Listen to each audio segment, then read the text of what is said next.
Happy Monday, everybody. This is Derek of the Chan Real Estate Group here, and we are doing our weekly COVID real estate market check ins. And so, this past week here, the first week of May, first off, hope everybody had a great Mother's Day yesterday, and everybody had a good chance to celebrate and give appreciation to all their mommies out there. Okay, so yeah, so as it relates back to the real estate market, you'll see that last week we had 612 sales. So that looks like we're at the highest point, albeit sort of off the tail end of sort of what was happening with COVID.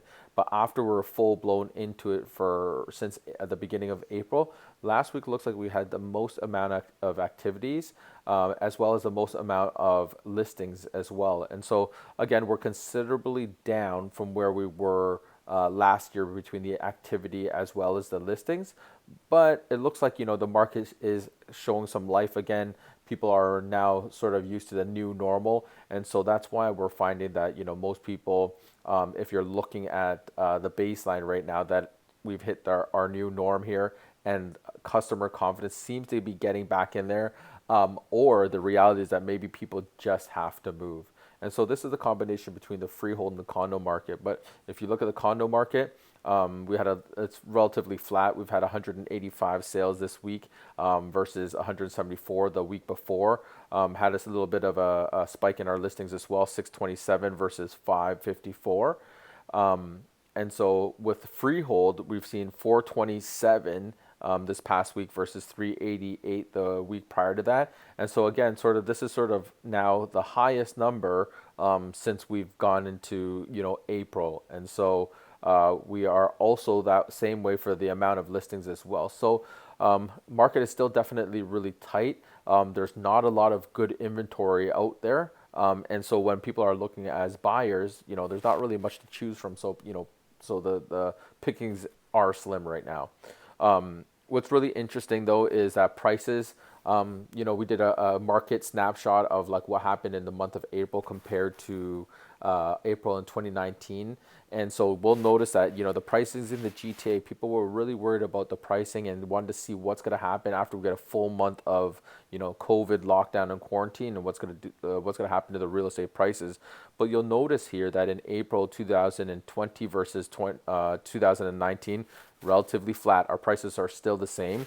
And, in actually some cities like Mississauga, for example, the prices have actually gone up instead, or still held the price by up to 8%. And so absolutely, we're down from the momentum of pre-COVID months. So we're coming into a very, very strong year where you look at that, we're like up 12% year over year, 17%, 15%. And then I think right now what's happened is that since COVID has happened and there's a lot of fear, apprehension out in the market, then absolutely, then that's slowing down the prices. But the prices have not come down significantly, year over year. So we're probably off about 10 points, like anywhere from say 8 to 10% in some markets. But then also in some other markets, the prices and the average price has not actually come down. So if we run over to sort of Mississauga, you're going to see, so here's an example. So year over year, April this year compared to April last year, we're still up 8% as far as the prices are concerned. We're this sort of the similar transaction amount, all throughout for the freeholds. But we had a little bit of a spike last week for listings for freeholds, but then we're sort of down back to about 78. And same thing in condos. We had a spike actually this last week. And then our sales are down to 15%. So I think that you're going to see, the trends looking like it's going to happen about this time. Again, I do a deeper analysis through the market watch of all of April so we can look at different markets.